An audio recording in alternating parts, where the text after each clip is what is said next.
This may contain spoilers.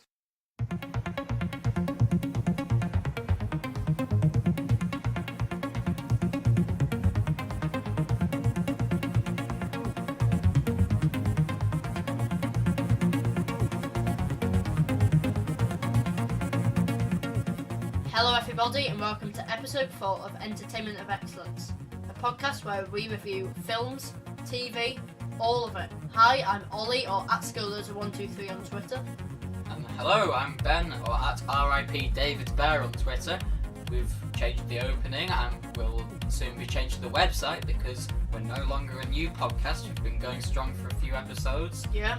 And we've got some listeners. Predominantly from our families, but still.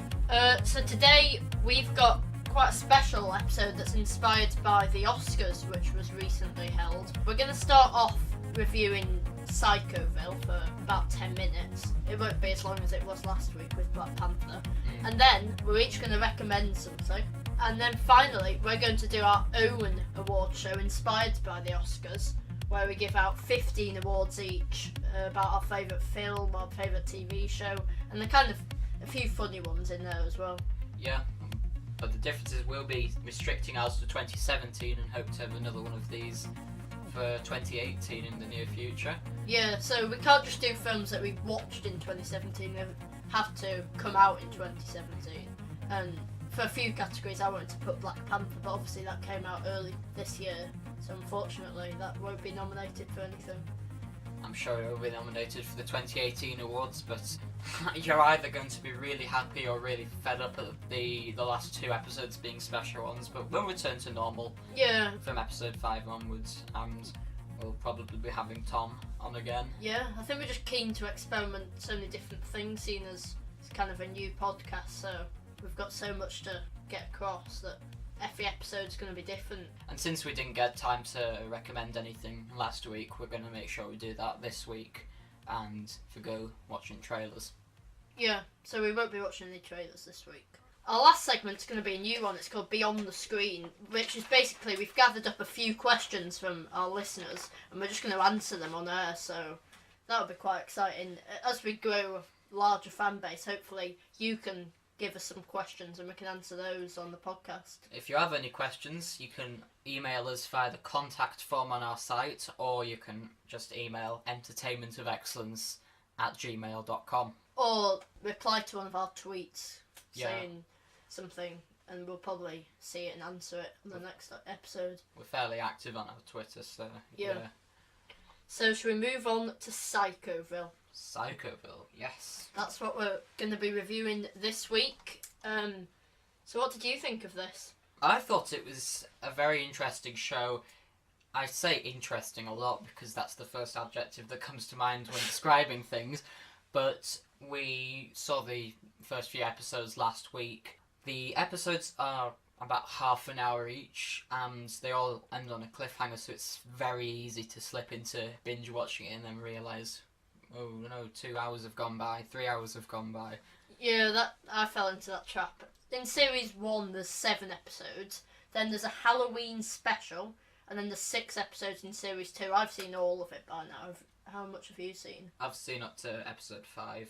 Yeah. I'd definitely say that the first series is a lot stronger than the second. Well, let's talk about the characters, because they kind of bring the whole thing together. There's 5 sets of people, and they're all linked, even though you wouldn't assume it, but they're all linked back to this one hospital they were at. And you start to find out more throughout the season of why they were there and what they did there, and actually who was in charge of the hospital. So the characters, we've got Mr. Jelly. He's my favourite. Yeah, so basically Mr. Jelly, he was a clown, and he was really popular, but then he had problems with his hand, so he got it operated on. But as he was recovering with this doctor started to pick up some of the tricks, and eventually he went into the clown industry and he became much more popular than Mr. Jelly. He was called Mr. Jolly, and they keep on getting confused. He's one of the funniest characters, I'd say. Yeah, I certainly like the tension between Mr. Jelly and Mr. Jolly, because at the start you get confused as to which is which because it's only one character of the alphabet differentiating them, but they are very different characters. You know, Mr. Jelly being a middle-aged, depressed clown with one hand who, as the catchphrase, keeps kids quiet. And then there's Mr. Jolly, who obviously used to be his doctor, and you find out more about them throughout the series and how they go back. Yeah, Mr. Jelly, I'm not sure if you know this yet, he wasn't at the Ravenhill Hospital, it was actually Mr. Jolly. And he's actually got a relationship with one of the people that was there. I won't spoil it for you, but so he just kind of got mixed in because his name keeps on getting confused with Mr. Jolly's. And the next characters are David and his mum. He's obsessed with serial killers, and he pretends to his mum that he's done this bad murder, which he actually hasn't. It was kind of just a murder night prank.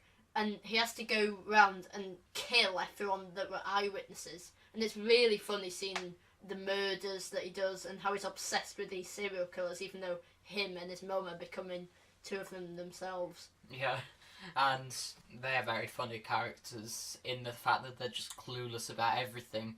They are good at murdering, but their casual demeanour throughout the series just makes it hilarious.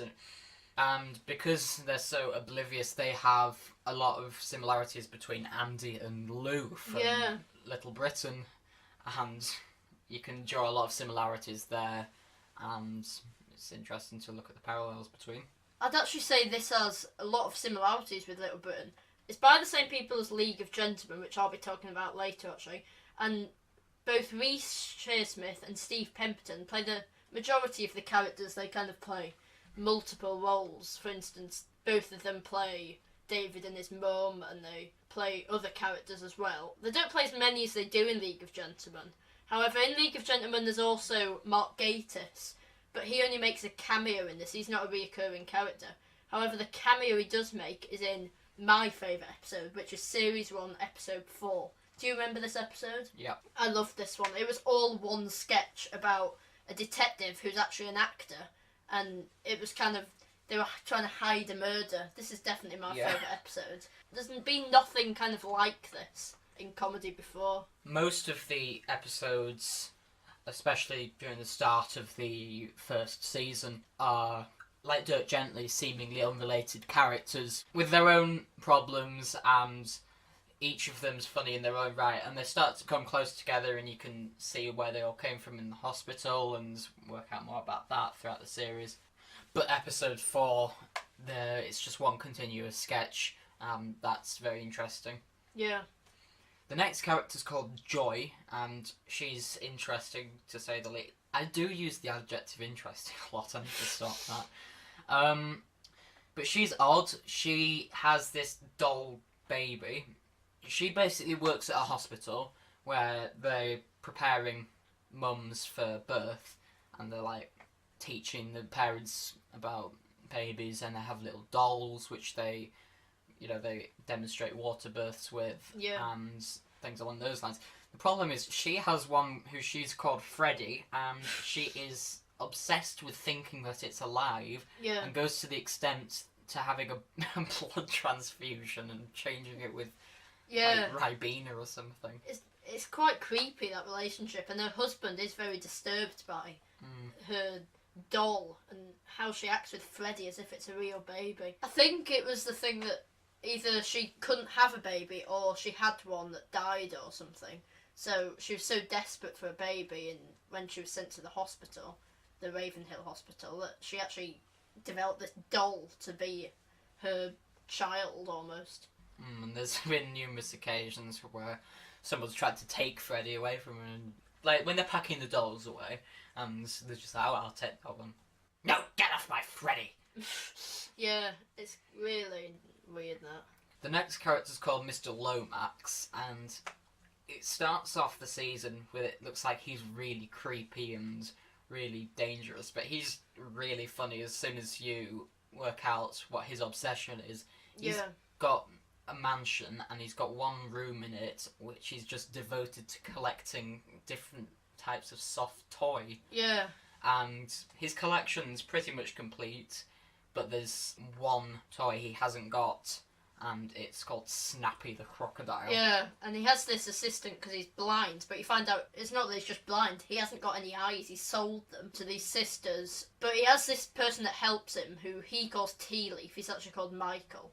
And it's quite funny, that relationship, because although you think he's creepy at the start, Mr. Lomax, he's not that strange. I wouldn't say he's as strange as someone like Joy. He's just desperate for that one crocodile, which is quite a funny quest to see him trying to hunt that down. There's quite an intense scene at the end of episode 2, I believe, where they're on an eBay auction, and it starts off with things like, 1p, 2p, and then once the sisters find out, it goes up to £5, £10, £2,000, Yeah. and then they cancel the auction at the end. Yeah, you see the people that were selling it, they suddenly realise how much they could get for it, and they quickly get rid of it from eBay. And the last character's called Robert, and he's quite small, which is maybe a bit of an understatement. It's hard to keep being politically correct otherwise. And he's playing one of the 7 dwarfs in this production of Snow White and the 7 Dwarfs. They obviously play on the fact that there's multiple dwarves who are actually played by people of that height. Yeah. And at the start of season 1, he has this crush on the woman who's playing Snow White. Debbie, yeah. But it turns out he's done some sketchy things in the past.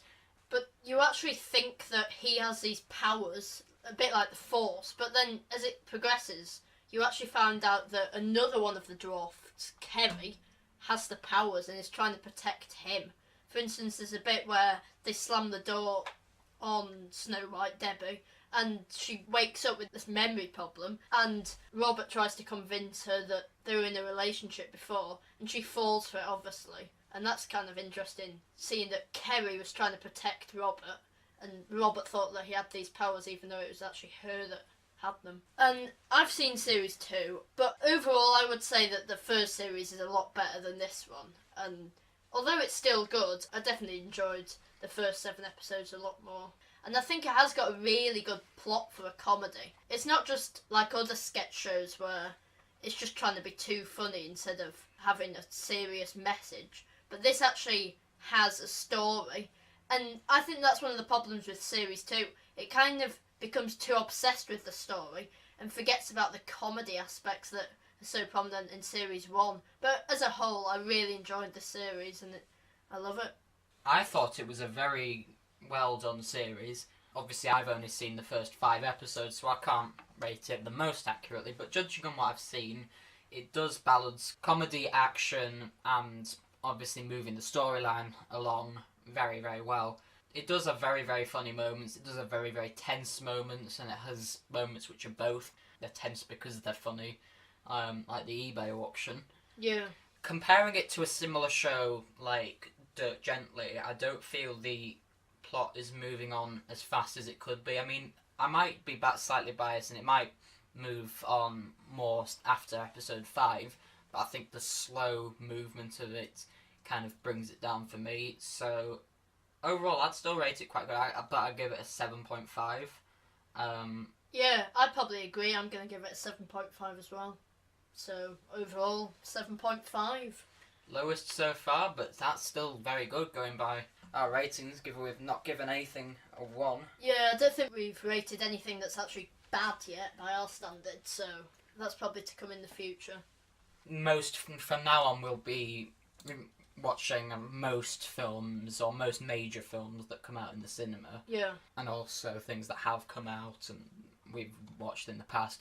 And we're going to purposely watch a couple of bad films in the near future, say the next 5 episodes, so you can enjoy some lower reviews coming your way. So the series I'd like to recommend is rated ridiculously high on IMDb. It's an 8.9 on average, and it's called Black Mirror, which most people have heard of. I don't know the proportion of people who've actually watched. It's a 15 and it's on Netflix, and it's a series of non-related sci-fi short films, basically, lasting about an hour each. Whilst the first episode might be a bit off-putting to put it lightly. It focuses mainly on the Prime Minister and what he's going to do if this princess has been kidnapped. If he doesn't do some certain tasks, then she's not going to be returned. But most of them are set in a sort of futuristic world and like your stereotypical sci-fis. And the first episode, yeah, that's really bad in terms of it's not science fiction at all. You could imagine it happening nowadays, really. But I think episode 2 was good, episode 3 was alright, and then 4 onwards are really good. And episode 3 has Jodie Whittaker in it, which was like one of the reasons I wanted to watch it, because I wanted to see her in some other things and see how good she's going to be as the Doctor, basically. It's not like most TV series in that, you know, if you give a spoiler away, it ruins the whole series, because each plot is individual and lasts for an hour.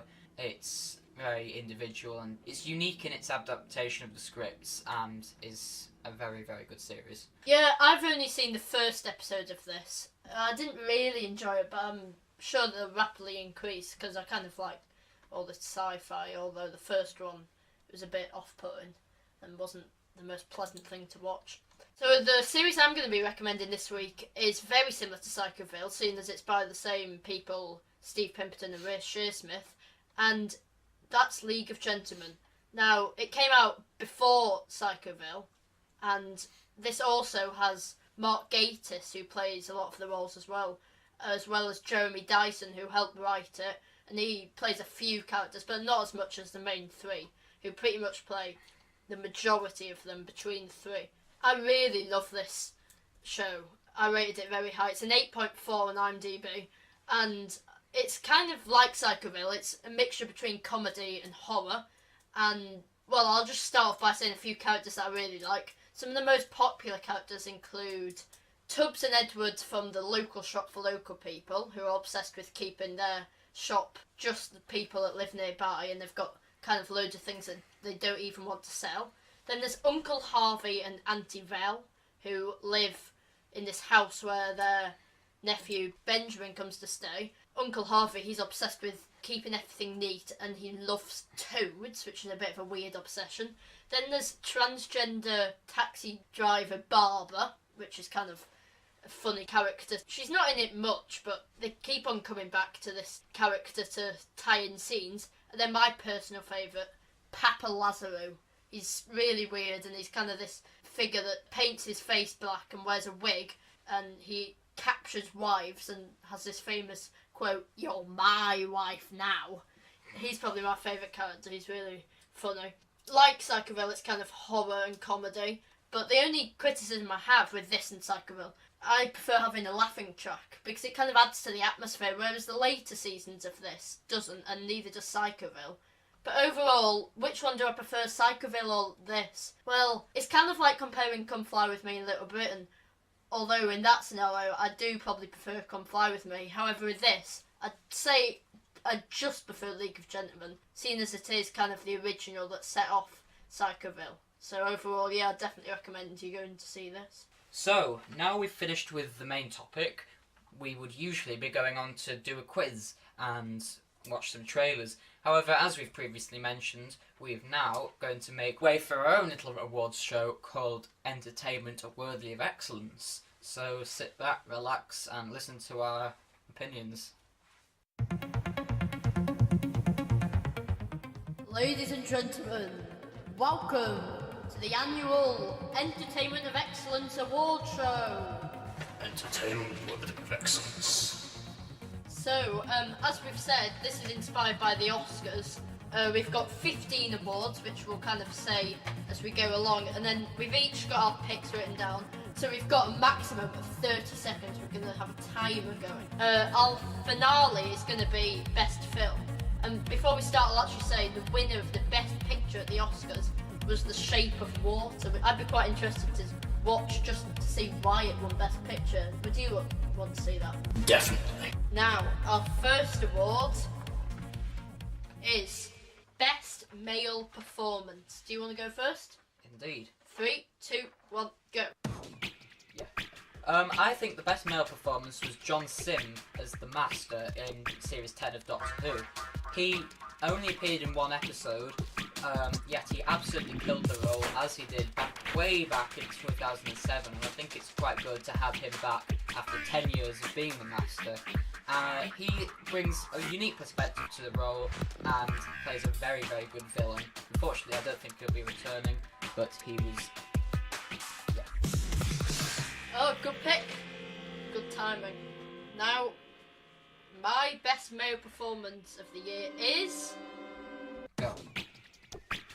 Hugh Jackman in Logan. I felt this is a really strong performance and definitely his best performance yet. I think there's been 10 X-Men films so far, and I've really enjoyed him in all of them, kind of as a unique perspective of Logan. When he was cast for the role, no one really thought that he was going to be that good, but I think this is his best acting performance of any of the X-Men films. I think that Patrick Stewart was good as Professor X as well, but overall I'd say Hugh Jackman is the best performance of the year. Whoa, cutting it fine there, but yes. Okay, our next award is the best female performance. So, Ollie, you're about to go first. Get ready, set, go. My nomination for Best Female Performance of the Year is Pearl Mackie in Doctor Who. I really enjoyed her casting and acting as Bill, as a new character. Bill, I don't think will be returning, and I was a bit sceptical about her, but I felt she was really good. Obviously she had strong themes because she was gay and black and female, and I'd say she's definitely one of my favourite companions of all time. Okay. So, who have you got for Best Female Performance? I got John's wife Mary in Sherlock. She was... her role was expanded on in Series 3, but yet it was Season 4 that was broadcast at the start of 2017. She brought a very interesting perspective to the role as modern day Mary, and she was also a secret agent, and you have the balance between that and being an ordinary wife at the start of the series, the first episode of the series. Groovy. I meant the throughout the series. It's but, hard. yeah. So our next category is a bit of a funny one. It's Worst Performance. So Ben, who have you got for the worst performance of 2017? Go. Okay, my worst performance was John C. Roger in Daddy's Home 2. This was a terrible casting choice, as wrestlers never made good actors, as seen with The Rock as well. He couldn't play the role at all. He brought no emotion to the character, and just seemed really awkward and out of place as the character. Not only was the film confusing, but it was just more confusing when you added this guy in halfway. So that's a good pick. Now, mine is... And his name is... also John Cena in Daddy's Home 2. I promise we didn't look at each other's answers before this, so this was completely coincidence. And I agree with all those points. He isn't an actor, he's a wrestler. It wasn't a particularly good film, though, seeing as it was a bit confusing, seeing as I haven't seen the first one. However, I just felt that he kind of turned up. He was mentioned a lot, but he wasn't in it that much, and when he was in it, it was a very disappointing performance. So I'd say it was the worst male actor of the year. Groovy. Okay, so our next category is Best Soundtrack. It's a shame that we can't do 2018 films because Black Panther will be right up there, but otherwise, Ollie, go. My nomination for Best Soundtrack of 2017 is Star Wars The Last Jedi. Star Wars always has a great soundtrack, seeing as John Williams is the composer, and I think this year was no exception. I don't think you've actually seen this year's Star Wars yet, however, as always, it's got the famous and iconic theme tune, as well as loads of different songs that are playing throughout this film, which give it a great atmosphere. Okay. My nomination for the best soundtrack is Sherlock again. I do like this series, and I think the soundtrack really does add to it. The iconic theme at the start, whilst may not be as recognisable as Doctor Who or Star Wars, is repeated on throughout the series, and I find the music was memorable, really enhanced the mood, and was very well composed. I would definitely consider buying this soundtrack, and probably will in the near future. Oh, I've got 2 seconds. Good pick, I'd agree with that as well. What's I've got the Yeah. Best bonus feature. Our next category is one that's not a real Oscar, obviously, but it's the best bonus features on a DVD or Blu-ray release this year. So, what's your choice, Ben? Well, again, it's Sherlock. Oh. I really do like this series. The bonus features on the edition I have, which collects series 1 to 4, 4 being broadcast in 2017, has the original pilot episodes and has the different behind-the-scenes features for each episode, and really goes into detail. It's really good, and I would strongly recommend you go and check them out, as especially the pilot was very interesting. So, 3, 2. My nomination for best bonus features is Sharda. Sharda was we've talked about Dirt Gently. It was kind of a episode that wasn't fully recorded due to strikes and industrial action. So they had to animate parts of it in this 2017 re-release. And the bonus features have got tons of behind the scenes of both the original and the new cartoon. And you get to see kind of a perspective of how they did the new Sharda. The next award is Best Special Effects. What have you got for this, Ben? The best special effects, I've put Logan. Whilst being quite minimal in places, the usage of them was very good, very realistic, and I think the fact that they didn't just pile it on like most films do, really enhanced it when it did come on. I'm probably not making any valid points, but I really do hope you get the impression of how much I love Logan's special effects. That's pretty much all I've got to say, and I've got 2 seconds left. Yeah? Okay. Right. And off we go. My pick for the best special effects of the year would have probably been Blade Runner 2049, because that looks really good, but I haven't seen it yet. So it's Guardians of the Galaxy Volume 2. I feel this film wasn't as strong as the first one, but it definitely had a lot of CGI, which obviously often doesn't work, but I think it did work in this. And kind of the monsters and the different creatures in this were all heavily, they all looked really good, and it was great special effects. Hell yeah. Okay, so our next award, we're just about halfway through, is the weirdest moment of a film. And Ollie's going to start us off now.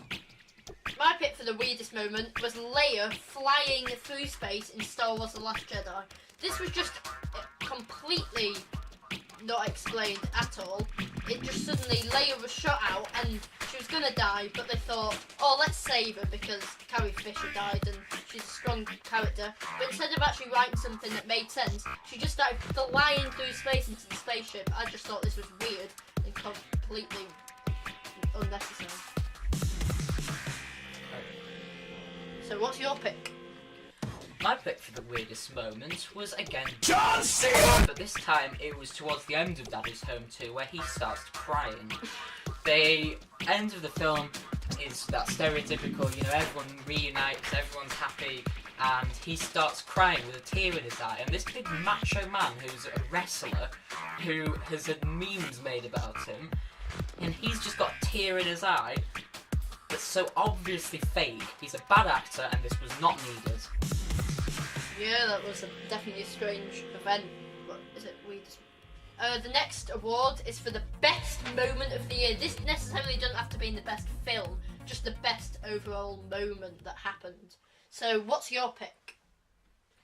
Well, my pick for the best moment was the end of Logan, where Logan himself dies. And this was quite an emotional scene. It was carried out very well, and I think it really highlights Hugh Jackman's great acting and how suitable he is for playing Wolverine. And I think the emotion behind the scene was very good. It was carried out particularly well, and it was a great climax to a great film. Yeah, it was definitely very powerful, that scene. My pick for the best moment of the year is the fight scene between Luke and Kylo Ren in Star Wars The Last Jedi. Now, I'm not going to spoil it for you, but there is a twist with Luke, and this scene is just the climax of the whole film. It builds up to this, and it's definitely a great finale. It's interesting because of the twist, and you get to find out that it's not actually the fight you were expecting. However, it's great to see Kylo Ren rage out and Luke do his tricks. It's quite hard to fit into 30 seconds, isn't it? Yeah, it is quite hard fitting it into 30 seconds, and I think that's kind of what does it, because it's the challenge. we'll try not to edit it out as But So our next category is Best Character, and so without further ado, Ollie, who's yours? my favourite character of the year is the Vulture from Spider-Man Homecoming. I'd say he's one of the strongest villains in the MCU, with people like the recent edition of Killmonger, and it's good because he's got a backstory about his family. He's not necessarily evil, he's just trying to protect his daughter. And it's interesting how Spider-Man has a relationship without knowing it with him, and they could actually be related if the relationship went further with his girlfriend. So I think this is a great character overall. So Ben, what's your pick for best character? The best character, I think, was the original Master, as played by John Sim. Again, this was the best male performance, as I'd chosen earlier, but John Sim really brought it into the role, and I did like John Sim's Master the best, certainly better than Missy, and better than quite a few classic Masters. He's very villainous without being overly stereotypical. He has some sarcastic humour, and is a very good opponent to both David Tennant and Peter Capaldi. Good timing. The next category is worst character of the year, another funny one. So what's your pick, Ben? I think you know what I'm going to say. And his name is John Cena! Yeah, well, as I've previously said, unneeded character.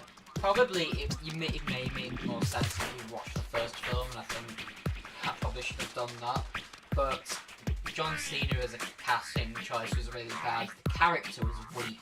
The character was only introduced halfway through the film as well, so you didn't really know who he was. It was like, oh, it's Roger.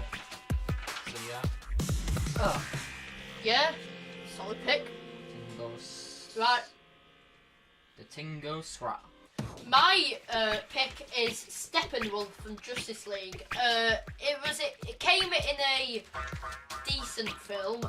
It was very CGI heavy and forgettable villain. I think this is definitely one of the worst things about Justice League, and he's probably the most forgettable villain I've ever encountered in a film. That's probably why the DCEU isn't succeeding as much as Marvel, and he's just an awful villain. Indeed, good timing as always. Our next category is the best Netflix original. Now, bearing in mind, I personally haven't watched very many Netflix originals. I don't know about Ollie, but I guess we're going to find out now. You're not going to like this pick, Ben, but my pick is Stranger Things Series 2. I love the first series, and I probably wouldn't say this is as strong, but it's got great returning characters. It's 9 episodes. Episode 7 is a bit weird with the backstory of 11, but I love the ending of episode 8 when 11's revealed again with the demi-dog, and it's quite emotional seeing her and Mike again, and just the finale is very strong, and it's a lot bigger scale than last series. I'm not talking to you anymore. So Ben, what's your pick? My favourite Netflix original was the only one I saw really, and it was Star Trek Discovery. I thought this was a very good series, and it did deteriorate halfway through though, and it did have its bad points. However, it was a very good continuation of the Star Trek universe, and its start was definitely the highlight for me. It was very interesting, and although it deteriorated, it was very watchable. Yeah. The next award is the best TV show of the year. Ben, off you go. I think the best TV show was Sherlock Season 4. I keep forgetting this was released in 2017 as it was the first few weeks. However, it was very good. Few episodes from a very good series with impeccable performances from Benedict Cumberbatch and Martin Freeman. Obviously, the great performance from Mary, as I said earlier, and was carried out very well. Yeah, good pick. Now my pick is Series 10 of Doctor Who. Doctor Who, I can't really explain it, but it's definitely my favourite TV show ever. And this was, although it wasn't the strongest series ever, I'd definitely say it was one of my favourite Peter Capaldi ones. I mean, there's only been 3. Some episodes were great, there were some lows as well, but overall I really enjoyed it. I think it was interesting seeing the Momi trilogy and the finale 2 episodes, but overall, yeah, it was great and I just loved Doctor Who. So, we're getting to the end of our long list, but next we have the worst film. So without further ado, Ollie, what's your worst film of 2017? It's been mentioned a lot already. My worst film is Daddy's Home 2. Now, I haven't really seen that many bad films this year, seeing as I wouldn't really pick to go and see something that I'd know I'd hate. However, this, although not being the worst film I've ever seen, it just wasn't very good, was it? It was meant to be a comedy, and parts were funny, and it was fun. However, having not seen the first one, it was confusing, and I didn't really get the storyline or the characters. Okay, and mine is also Daddy's Home 2. I'm really harsh on this film because I hated it. It was terrible, it was hard to follow, and most of all, John Cena's appalling performance brought it down so much. And it was, the family tree was hard to follow. That might be a joke that's easy to follow if you've seen the first film, but it was just so bad, I really hated it. In other words, I hate it. Yeah, very critical, a lot more than I was, but so we both agree on that one. One of our first. Our penultimate category is the best MCU film of the year. Obviously, Ben, what is your favourite MCU film of the year? My favourite MCU film of the year was not Thor Ragnarok. I thought that was a bit of a letdown, to be honest. It was Spider-Man Homecoming, which was very surprising because I hated the casting choice for Spider-Man in the Avengers film from 2016. He was very nerdy, he was very annoying, but he brought his own to the role and was very easy to follow, enjoyable, well carried out film. Yeah, I'd agree that was a great film. However, my pick is Thor Ragnarok. This is my favourite Thor film of the year, and I'd say it's the best. Oh, no. This is my favourite Thor film, and I'd definitely say it's the best MCU film of the year, seeing as it incorporates comedy and the usual MCU. Now, it might have been a bit too. One of my criticisms is it might have been a bit too reliant on the jokes. However, I did think there was a lot of good action. I thought that Hela was a good villain, and I liked all the characters, including Thor, Loki, and Valkyrie. Okay, our last category is the best film, which kind of sums up all of these features in one. As a film, without further ado, what was your favourite film from 2017, Ollie? My favourite film, I've already talked about a bit, it was Logan. Although this seems like it came out ages ago, seeing as it was near the start of 2017, I think this is a great film because although it's X-Men and based on Marvel, I think it could still be an Oscar nomination because it was so well done. It covered storylines unlike any X-Men or Marvel films, really, about his death, and it was very dramatic, and overall I just loved this film. How about you, Ben? What was your favourite film of the year? Mine was also Logan. I think most of my points have been said. Very, very good film. Emotional scene at the end. Great acting from Hugh Jackman. And I think I missed its initial release. I actually saw it on DVD at Ollie's. And yeah, I'm going to do a groovy dance for the next 10 seconds because all my points have been said.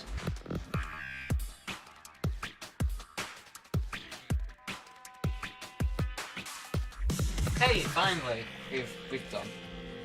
So, I hope you enjoyed our award show, Entertainment Worthy of Excellence.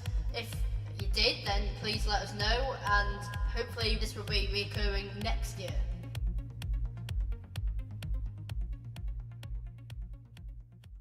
Our last segment is a new one. It's Behind the Screen. It's basically where we get questions from our listeners.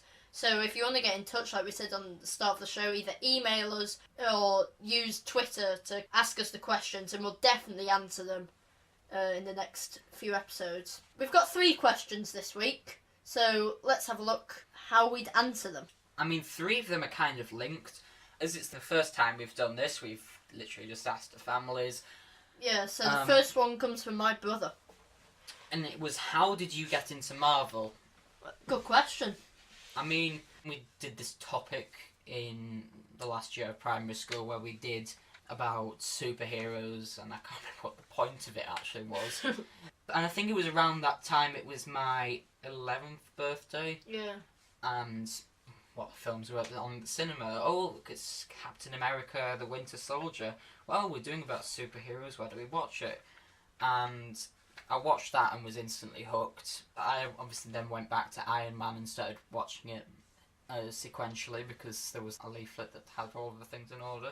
Yeah, mine's pretty similar. I mean, I've never read any comics, just like Ben, so I was never really that obsessed with superheroes before, and I also went to primary school, so I did that topic, but even then, that didn't really interest me that much, because when I look back at it now, our teacher was a bit clueless. I don't think she actually knew, well, she definitely didn't know as much as we do now about superheroes and stuff.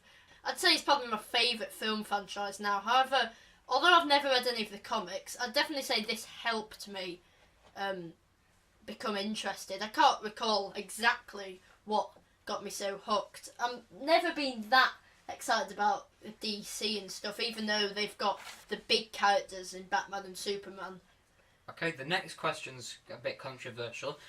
It's, do you prefer watching at home or at the cinema, at home on DVD or at the cinema on the big screen? Well, I'd say the cinema is definitely a really good atmosphere. However, I do have this downfall of I want to see all the films at the cinema, and then I also want them on DVD, so by the end of it I'm ending up spending about 20 quid on each film, especially kind of Marvel ones that I see. I've recently got a new TV and surround sound, so it definitely adds to the atmosphere, but I'd probably say watching at the cinema is still better, seeing as you usually go with people and there's loads of people then, it's the atmosphere, there's the speakers, and especially in something like IMAX, the quality's amazing. I think, personally, I would prefer watching at home, but with a Blu-ray and surround sound, which sadly enough I don't have. My own house, if I did have surround sound like you do at the cinema, that would be great. And I suppose the next question kind of ties into that. Well, the next 2 kind of tie into this big discussion, really. The next one is IMAX all it's cracked up to be? Personally, I have quite a bit to say on this matter. Yeah, it's interesting. The IMAX itself, there are certain specifications for an IMAX screen, and the problem that a lot of cinemas do have is they don't actually obey those specifications and instead pay for the branding IMAX. Yeah. So the screen may not be as large as an IMAX is meant to be. There is obviously 3D IMAX. I always think 3D is the best way to see a film. And the last question is related to that topic again. Which do you prefer? DVD, Blu-ray, VHS, etc.? Now, I'm not really sure about these. Do you know kind of the difference between DVD and Blu-ray? 'Cause yes. I'm not an expert at that. It's all about the storage quantity.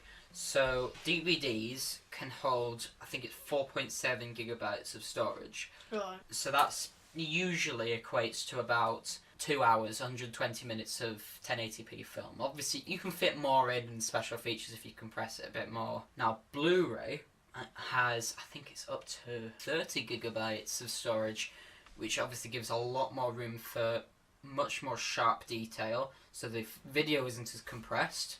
Yeah. You get much sharper detail. You can go into 4K on Blu-ray easy. One that was really great, and I definitely recommend you get is the Blade Runner one. Yeah, the newest. The newest, yeah, that was remastered very well. Crystal clear vision and great sound quality. Yeah. So, all in all, I think the one thing that makes DVDs better is their affordability. Yeah, they're usually £10 new, and then Blu-rays are an extra £5. Okay, so again, it was a special episode. I don't think it was my favourite so far, but it was very interesting. What did you think? I like doing the awards. I think that was a very unique thing. Obviously, we didn't have tons to say about Psychoville, and we didn't do any quizzes or reviews, but yeah, I enjoyed it. I really like doing those award shows, entertainment worthy of excellence, and I think if this podcast is still going in the year's time, we can definitely have that again, inspired by the Oscars. Thank you very much for listening. A quick announcement, we are going to be deleting our SoundCloud account, boohoo, so you can't find us there anymore. However, you can listen to our episodes on the many sites listed on our website, which is entertainmentofexcellence.wordpress.com. You can also follow our Twitter, which is @EOVpodcast, mine, which is @RIPDavidBear, or mine, which is @Skilldozer123. Thank you very much for listening, and tune in for the next episode of Entertainment of Excellence. A podcast reviewing films, TV, anything. Thanks for listening. Oh, see you. Alright, see you.